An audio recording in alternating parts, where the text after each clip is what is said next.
Question number 4, express each of the following rational numbers in standard form. आपको इन सारे rational number को standard form में लगाना है। तो स्टैंडर्ड फॉर्म क्या होती है पहले ये समझ लो। जैसे लिखा हुआ है फोर्थ का फर्स्ट पार्ट सॉल्यूशन कर रहे हैं हम, और लिखा हुआ है माइनस का 12/30। तो स्टैंडर्ड फॉर्म ये होती है कि ये किसी भी नंबर से कटने नहीं चाहिए, यानी कि इनका HCF 1 होना चाहिए। ठीक है। तो दूसरी बात ये होती है कि डिनोमिनेटर जो होता है वो हमेशा पॉजिटिव। बस दो ही कंडीशन है। अगर आपको नहीं समझ में आया है तो सॉल्यूशन जब हम करेंगे तो आप इन्हीं 4 पार्ट से समझ जाएंगे स्टैंडर्ड फॉर्म क्या होती है। तो सबसे पहले आपको क्या करना है, ये जो 12 और 30 है इनका निकालना है HCF। क्या निकालना है? HCF ऑफ 12 एंड 30 इज, और मैं HCF निकालने के लिए डिवीजन मेथड का यूज कर रहा हूं। इससे क्या होता है, आंसर जल्दी आता है हमारा। ठीक है। तो देखो 12 और 30 में कौन छोटा है? 12। तो 12 से डिवाइड करो किसको? इसको, 30 को। तो 12 2 जा 24, रिमाइंडर 6 आया। अब रिमाइंडर 0 बनाना है हमें। ठीक है, तब तक ये प्रोसेस डिवीजन का चलता रहेगा। तो फिर से आप सिंबल बना लेंगे डिवाइड का, और ये जो 12 था इस 12 को इसमें डाल दो। अब डिवाइड करो, 6 2 जा 12। देखो रिमाइंडर क्या आ गया है यहाँ? 0। तो जब रिमाइंडर 0 आ जाएगा तो जो यहां पर लिखा होगा वही हमारा HCF है। ठीक है। अब आपको क्या करना है, ये जो माइनस का 12/30 था इसको इस कॉमन नंबर से जो HCF आया है उससे क्या कर देना है? डिवाइड। जब ऊपर किया है तो नीचे भी करना पड़ेगा। ठीक है।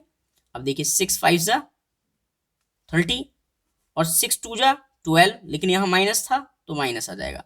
तो यही हमारा क्या है? आंसर। अब आप इसको कट नहीं कर सकते लोएस्ट टर्म में, यही स्टैंडर्ड फॉर्म है। और डिनोमिनेटर इसका कैसा है? पॉजिटिव। पॉजिटिव ही रहना चाहिए, नहीं है तो हमें करना पड़ेगा किसी भी तरीके से। सेकंड पार्ट देखिए। सेकंड पार्ट में माइनस का 14/49 है।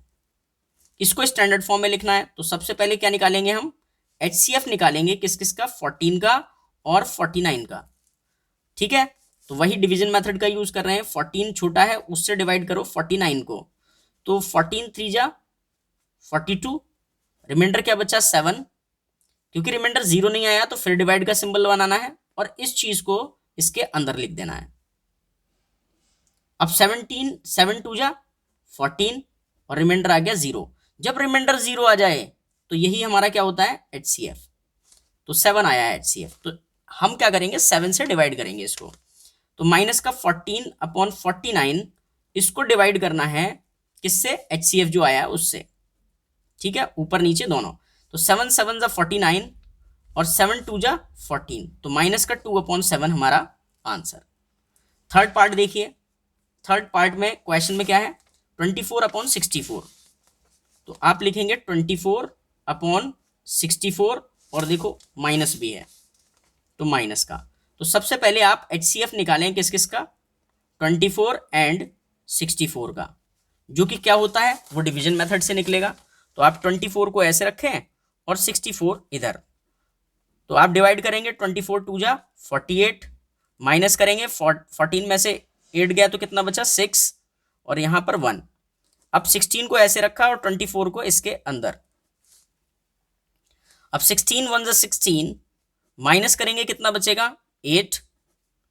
तो फिर से 16 को इसके अंदर डाला और 8 2 जा 16। तो हमारा जो HCF आया है वो कितना आया है? 8। ठीक है। तो अब आपको क्या करना है, जो 24/64 था उसको डिवाइड कर देना है किससे? 8 से, जो HCF आया उससे। तो 8 8 जा 64, तो यहां 8 आया, लेकिन माइनस लगा हुआ है तो माइनस भी लगाना पड़ेगा। और 8 3 जा 24। मैंने आपको बताया था, क्या ये स्टैंडर्ड फॉर्म में है? अभी नहीं है। क्यों? क्योंकि इसका जो डिनोमिनेटर है ना वो निगेटिव है, इसको आपको पॉजिटिव करना है। कैसे होगा पॉजिटिव? देखो, अगर आप इसमें -1 की मल्टीप्लाई नीचे और ऊपर दोनों तरफ करें तो जरा देखिए चेंजेस क्या आएंगे। 8 1 जा 8, और क्योंकि यहाँ इवन माइनस है, 2 माइनस है तो प्लस का आएगा, माइनस माइनस प्लस। और -1 की 3 से करेंगे तो माइनस का 3। ऊपर तो निगेटिव आ गया लेकिन नीचे नहीं है, और हमें नीचे नहीं चाहिए, डिनोमिनेटर में नहीं चाहिए नेगेटिव, ऊपर आ जाए तो कोई बात नहीं। अब ये स्टैंडर्ड फॉर्म में है और ये हमारा आंसर है। फोर्थ पार्ट देखिए, फोर्थ पार्ट में क्या है, -36/63, माइनस का 36 अपॉन माइनस का 63। क्या करना है, सबसे पहले HCF लेना है, तो लिखोगे आप HCF ऑफ 36 एंड 63 इज, तो निकालते हैं। 36 से डिवाइड करो आप, क्योंकि वो छोटा है, किसको, 63 को।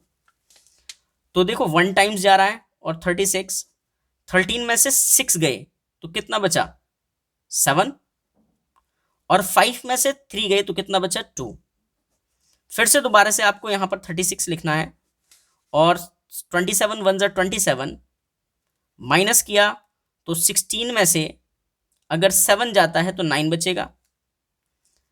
अब 9 को ऐसे रखा और 27 को इस तरफ, तो 9 3 जा 27, रिमाइंडर क्या आया, 0, यानी कि यही हमारा क्या है, HCF, तो वो 9 आया। अब आपको क्या करना है, जो माइनस का 36/63 था उसको डिवाइड कर देना है HCF से। HCF कितना आया, 9, तो 9 से हमने डिवाइड किया ऊपर नीचे, तो 9 4 जा 36, तो माइनस भी लगाना पड़ेगा, और अपॉन 9 7 जा 63, फिर भी माइनस लगाना पड़ेगा।